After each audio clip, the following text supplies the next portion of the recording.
یسوع مسیح کا زندہ آسمان پر جانا۔ یسوع مسیح گلیل میں اپنے 11 شاگردوں پر ظاہر ہوئے۔ متی کی انجیل 28 باب 16 تا 20 آیت۔ اور 11 شاگرد گلیل کے اس پہاڑ پر گئے جو یسوع نے ان کے لیے مقرر کیا تھا، اور انہوں نے اسے دیکھ کر سجدہ کیا، مگر بعض نے شک کیا۔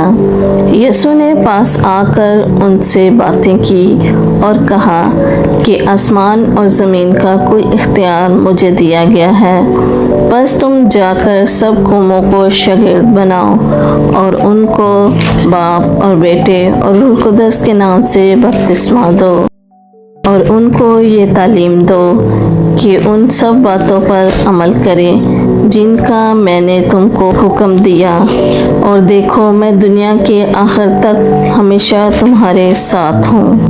40 دنوں میں یسوع مسیح جب لاسٹ ٹائم اپنے شاگردوں پر ظاہر ہوئے تو یسوع مسیح نے ان سے کہا، رسولوں کے اعمال 1 باب 8 آیت، لیکن جب روح القدس تم پر نازل ہوگا تو تم قوت پاؤ گے، اور یروشلم اور تمام یہودیہ اور سامریہ میں بلکہ زمین کی انتہا تک میرے گواہ ہوگے۔